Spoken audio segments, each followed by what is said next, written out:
रत्नागिरी जिल्ह्यातील खेड तालुक्यातील भरणे येथील कुणबी शिक्षण प्रसारक संस्थेच्या तुकाराम बाबूराव कदम वरिष्ठ महाविद्यालयाच्या इमारतीच्या सुरक्षिततेचा प्रश्न ऐरणीवर आलाय। महाविद्यालयाची इमारत धोकादायक अवस्थेत असून तातडीने स्ट्रक्चरल ऑडिट करून आवश्यक दुरुस्ती अथवा पुनर्बांधणी करण्यात यावी अशी मागणी जिल्हा परिषद सदस्य सचिन धाडवे यांनी जिल्हाधिकाऱ्यांकडे केली आहे। निवेदनानुसार महाविद्यालयाच्या तळमजल्यावरील स्लॅब वाकल्यामुळे त्याला बीम आणि लोखंडी पाईपच्या साहाय्याने तात्पुरता आधार देण्यात आला आहे। मात्र ही व्यवस्था विद्यार्थ्यांच्या सुरक्षिततेची खात्री देणारी नसल्याचा दावा करण्यात आला आहे। दररोज शेकडो विद्यार्थी या इमारतीत शिक्षण घेत असल्याने संभाव्य दुर्घटनेची भीती व्यक्त करण्यात आली आहे। प्रशासनाने तातडीने स्ट्रक्चरल ऑडिट करून आवश्यक उपाययोजना कराव्यात, अन्यथा आंदोलनाचा मार्ग स्वीकारला जाईल असा इशाराही देण्यात आला आहे। तसेच भविष्यात कोणती दुर्घटना घडल्यास संबंधित संस्था चालक आणि जबाबदार अधिकाऱ्यांवर फौजदारी कारवाई करण्यात यावी अशी मागणी सचिन धाडवे यांनी केली आहे।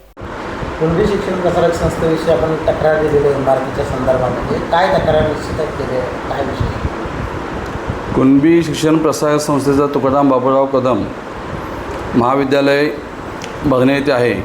ह्या विद्यालयाला 6 वर्षापूर्वीच जी इमारत बांधलेली आहे त्या इमारतीच्या स्लॅबला मध्ये गॅप आला होता, म्हणजे संपूर्ण असा स्लॅब वाकला होता आणि त्या वाकलेल्या स्लॅबखाली लोखंडी आयबीम आणि पाईप उभे केले होते। ही बाब दिसून आल्यानंतर आमचे सहकारी, आमचे मित्र श्रीकांतजी कदम यांनी 6 वर्षापूर्वीच तक्रार केली होती आणि ते आजपर्यंत यावरती कोणतीही कारवाई झालेली आम्हाला दिसली नाही। 2 दिवसापूर्वी श्रीकांत कदम आणि त्यांचं माझं बोलणं झालं आणि निदर्शनामध्ये आलं की ते जे टेक्स्चर त्यांनी बनवलं होतं खाली आयबीम आणि पाईप लावून ते त्याच पद्धतीचं आहे। ही बाब दिसून आल्यानंतर आज जनसेवा करत असतेवेळी तिथे शिकणारे विद्यार्थी हे माझ्यासुद्धा विभागातील ज्या विभागाचं मी नेतृत्व करतो आहे त्या विभागातील मुलंसुद्धा त्या महाविद्यालयामध्ये येतात। म्हणून लोकांच्या मागणीनुसार मी आज रत्नागिरीचे कलेक्टर यांच्याकडे त्या बिल्डिंगचं, त्या इमारतीचं स्ट्रक्चर ऑडिट व्हावं म्हणून अशी मागणी केलेली आहे आणि त्याची प्रत जिल्हा परिषद अध्यक्ष शिव मॅडम आणि जे विभागातील लोक त्यामध्ये येतात त्या सर्वांना दिलेले आहे। आणखी काही तक्रारी तुमच्या या संस्थेच्या कामकाजाच्या संदर्भामध्ये आहे, काय ते विषय? पाहायला गेलं तर कुणबी शिक्षण प्रसारक संस्था ही आमच्या सामाजिक संस्थापद नावापुरते आहे। आज संपूर्ण त्या संस्थेचं राजकारण पाहिलं, या संस्थेमुळे आमच्या समाजाची दुफळी निर्माण झालेली आहे। या संस्थेचे मला वाटते काय ते 110च्या आसपास सदस्य असतील। ते सदस्य संपूर्ण वयोमानानुसार आता वयस्क झालेले आहेत, तरीसुद्धा ते आज कामकाज पाहत आहेत। आम्ही समाजामध्ये वादविवाद होऊ नये म्हणून प्रत्येकाला सांभाळून घेऊन संस्था आपल्या ह्या हेतून आम्ही आजपर्यंत त्या संस्थेकडे पाहत होतो। परंतु आज पाहायला गेलं तर त्या संस्थेचे सचिव तुला ढपले हे स्वतःला महान वकील समजतात। आज कोणताही विषय त्यांच्याकडे घेऊन गेल्यानंतर माझ्या कुणबी समाजातील कुठल्याही बांधवाला त्या ठिकाणी न्याय भेटत नाही। आज एवढी मोठी संस्था असतेवेळी कुणबी समाजातील अनेक युवक आज घरी बसलेले आहेत, त्यांना नोकरी नाही अथवा कोणाला शिक्षण घ्यायचं असेल तर त्या ठिकाणी शिक्षण घेऊ शकत नाही। मग ती संस्था असून आमचा उपयोग काय? जर त्या संस्थेमध्ये माझ्या समाजातील युवकांना असं किंवा समाजातील माझ्या विद्यार्थ्यांना त्या ठिकाणी मोफत शिक्षण भेटलं असतं तर मला थोडं समाधान वाटलं असतं, पण असं कधीही होत नाही।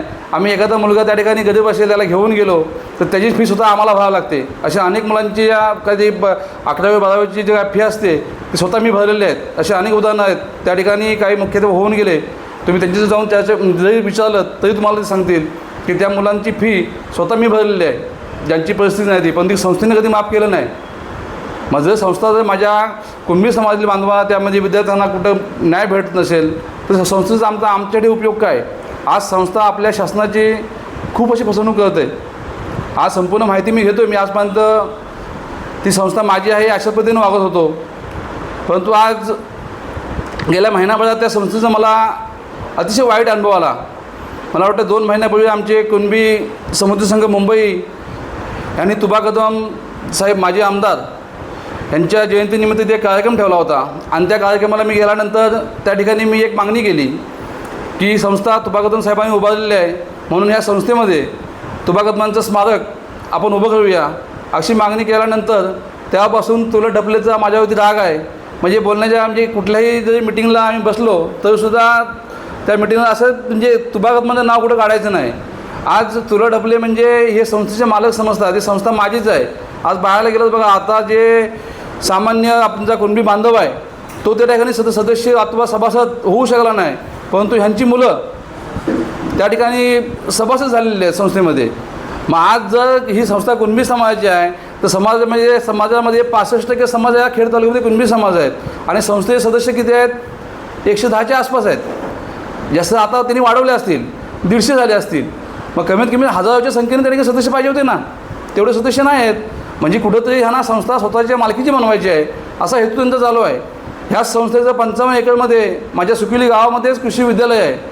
ते कृषी विद्यालय जागा माझ्या सुकिलीच्या गावातल्या लोकांनी तुबा कदम साहेब ह्यांच्याकडे बघून दिलेली होती.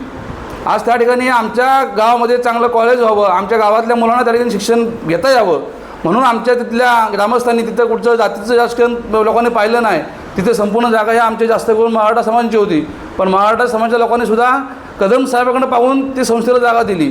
ती जागा दिल्यानंतर अतिशय चांगल्या पद्धतीनं त्या ठिकाणी कॉलेज चालू होतं. जर आपण 1990च्या आधी पाहिलं तर ह्या ठिकाणी DED कॉलेज होतं. आपलं कृषी विद्यालय अतिशय चांगल्या पद्धतीनं जास्त करून घाटमाथ्यावरची मुलं त्या ठिकाणी शिक्षण घ्यायला यायची. त्यावेळेला मी माझ्या डोळ्यांनी पाहिलेलं आहे. एकेका मुलाचं ॲडमिशन त्या ठिकाणी 7 लाख 8 लाख रुपयाचं ॲडमिशन ह्या संस्थेला भेटत होतं.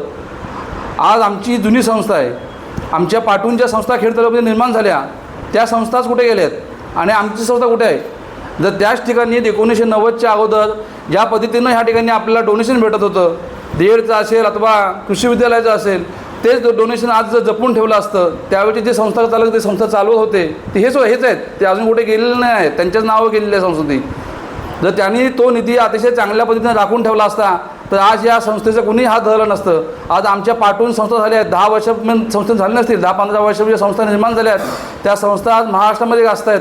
तिथली मुलं शिक्षण घेणारी मुलं अतिशय चांगल्या पद्धतीनं वेगळ्या हुद्द्यावर गेलेत. आज जर मी माझ्या संस्थेतील शिकणारा विद्यार्थी आता तुबा कदम जे आता महाविद्यालय आहे त्या विद्यालयामधला शिकणारा विद्यार्थी घेऊन जर लोटे MIDCमध्ये गेलो, ते कॉलेजचं नाव घेतलं तर ते कंपनीचं जे मॅनेजर आहेत, कंपनीची मॅनेजमेंट आहे, कॉलेजचं नाव घेतल्यानंतरच मुलाला कामावर ठेवत नाही अशी परिस्थिती संस्थेची आमची आहे. म्हणजे मुलांचं शिक्षण घेऊन ते शिक्षण वाया जाते ना. आज कृषी विद्यालय आहे, कृषी विद्यालयामध्ये शासनाने नियम काढले काहीतरी वाटतं की 40 वर्षापर्यंत त्या ठिकाणी ॲडमिशन भेटू शकतात. गेल्या वर्षीची एक आमची आता 8 दिवसापूर्वी ते 9 मीटिंग झाली. तर एक मुद्दा निर्माण झाला होता की तुम्ही जेवढे संस्था संचालक आहात त्यांनी ते ॲडमिशन करायचं. म्हणजे त्या ठिकाणी 60 विद्यार्थ्यांचं कोटा आहे. 60 विद्यार्थी आपण 40 वयोगटातील जो भेटेल त्याला धरून आणायचं, त्याचं ॲडमिशन करायचं आणि शासनाचे 37,000 भेटतात त्याचा लाभ संस्थेने घ्यायचा. कारण गेल्या वर्षी तसं केलं आहे. गेल्या वर्षी 60च्या 60 त्यांनी फॉर्म भरले होते. शासनाच्या निकषानुसार काय ते मला वाटतं 13-14 फॉर्म त्याचे रिड्यूस झालेत. काही 47 लोकांचा लाभ संस्थेला भेटला. त्या 47पैकी मला वाटते 25 लोकांनी त्याचं शिक्षण पूर्ण केलं नसेल किंवा त्या ठिकाणी कधी त्या शेती कॉलेजला आले नसतील, फक्त कागदावरती दाखवलेलं आहे. म्हणजे कागदपत्री फक्त शासनाची लूट करण्याचे काम ही संस्था करते. या संस्थेची संपूर्ण चौकशी लावण्याचं काम मी माझ्या माध्यमातून आजपासून सुरू केलेलं आहे आणि ते 100% मी पूर्ण करणार. माझ्या समाजातील समाज बांधवांनासुद्धा विनंती आहे की कोणाच्या ते एकाच्या हशामध्ये ही संस्था न घालवता ही संस्था आपल्या समाजाची आहे आणि ती समाजाला भेटली पाहिजे. ढपले म्हणजे समाज होत नाही. आज मिटिंगमध्ये बसल्यानंतर ढपले कोणाला बोलून देत नाही. ज्यासोबत त्याची लोक आहेत त्याच लोकांना घेऊन मिटिंग घेतात. बाकीच्या लोकांना मिटिंगचं पत्र पण येत नाही. मी ह्या 2010 पासून ह्या संस्थेमध्ये मी काम करतो. ज्यावेळी मी गावचा सरपंच झालो त्या दिवसापासूनच त्या संस्थेमध्ये माझ्या समाजाची संस्था आहे. त्या हेतूनं त्या संस्थेमध्ये आजपर्यंत काम केलं आणि अतिशय चांगल्या पद्धतीने काम करतो आहे. प्रत्येक वर्षी स्वतःच्या खिशातील 20 ते 25 रुपये खर्च त्या संस्थेतून मी केलेला आहे. वाटल्यास माझ्या पाठीमागे तुम्ही कधीही जा, तिथे असलेले मुख्याध्यापकांना विचारा, आपल्या तुबा कदम महाविद्यालयाचे जे प्राचार्य असतील त्यांनाही विचारा. त्यांचा प्रत्येक वर्षी आपला कृषी विद्यालयाला NSCचा कॅम्प होतो. त्या कॅम्पलासुद्धा आम्ही आर्थिक मदत करतो. का करतो? संस्था आमची आहे म्हणून करतो. आणि ज्या आमच्या संस्थेमध्ये जर आम्हाला मान सन्मान भेटत नसेल, माझ्या कुणबी समाजातील विद्यार्थ्यांना किंवा समाजातील लोकांना तरी मान सन्मान भेटत नसेल तर त्या संस्थेने जे केलेले म्हणजे का आता जे काही केलं आहे लाखो रुपयाचं त्यामध्ये भ्रष्टाचार झालेला आहे असं म्हणून ते चुकीचं ठरणार नाही. कारण आज मला हा एकच म्हणजे उदाहरण त्याची बघायला भेटलं कृषी विद्यालयाचं. जर 47 विद्यार्थी खोटे तिथं त्या ठिकाणी त्यांनी ॲडमिशन दाखवून 37,000 प्रमाणे तेवढे पैसे त्या ठिकाणी संस्थेने खाल्लेले आहेत. कारण शेवटी तो फायदा संस्थेचा आहे. म्हणून तुम्ही कोणालाही घेऊन द्याल आणि ॲडमिशन घ्याल. जो खरोखर शिकायला इच्छुक असेल त्यासाठी ती स्कीम असेल ना. का गावात तुमचा माझा भाऊ आहे 10वी पास आहे, कुठे नोकरी करतो आहे, पण संस्थेला 37,000 भेटावे म्हणून मी संस्थेत त्याला नेतो आणि त्याचं ॲडमिशन करतो. हे कुठेतरी चुकीचं आहे. हे कुठेतरी थांबलं पाहिजे. म्हणून शासनाची दिशाभूल करण्याला या तुला ढकल्यावरती कायदेशीर कारवाई जोपर्यंत होत नाही किंवा तो संस्थेतून बाहेर पडत नाही तोपर्यंत आम्ही आमचा हा लढा या ठिकाणी चालू करणार आहोत. माझे सर्व समाज बांधव नक्कीच माझ्यासोबत येतील ही मला या ठिकाणी अपेक्षा आहे. यामध्ये विषय घोटाळा बाहेर आला होता. खूप मोठ्या प्रमाणामध्ये विद्यार्थ्यांचा स्कॉलरशिप घोटाळा झाला होता. या संदर्भात पण चौकशीच्या आधी तुम्ही पुढे लागू करणार आहात का? कारण तो विषय पुढे मिटला गेला होता. जेवढी मला आजपर्यंत मी कालपासूनच माहिती घ्यायला सुरुवात केली. काल जी मला माहिती भेटली त्या माहितीनुसार मी आज कलेक्टर साहेबांना पत्र दिलेलं आहे आणि उद्यापासून मला जेवढी ज्या पद्धतीनं माहिती भेटेल त्या पद्धतीने मी माहिती घेऊन पुढील कारवाई नक्कीच करणार आहे. त्यामध्ये कोणाची काही केली जाणार नाही. जो भ्रष्टाचार झाला आहे तो झाला आहे, तो त्यांनी मान्य करायलाच पाहिजे. आणि ज्यावेळेला हा सुद्धा जो आपण मुद्दा उपस्थित केला तो सुद्धा सिनियर कॉलेजचा मुद्दा आहे, महाविद्यालयाचा मुद्दा आहे, तुबा कदम कॉलेजचा त्याचाच मुद्दा आहे. आणि त्या ठिकाणी तो नक्कीच आपल्यासोबत झाली होती. मुलांचे रिन्यू स्टॅम्प लावून सह्या घेतल्या होत्या. कुठल्याही मुलाला ती स्कॉलरशिप दिली गेली नाही. ती संपूर्ण स्कॉलरशिप संस्थेचे पदाधिकारी आणि त्यावेळेला त्या ठिकाणी असणारा जो मुख्याध्यापक होता काय प्राचार्य होता त्या प्राचार्याचं नाहक त्यामध्ये नाव गुंतवलं गेलं. पण सर्व पैसे आहेत ते या संस्थेच्या पदाधिकाऱ्यांनी खाल्लेले आहेत. या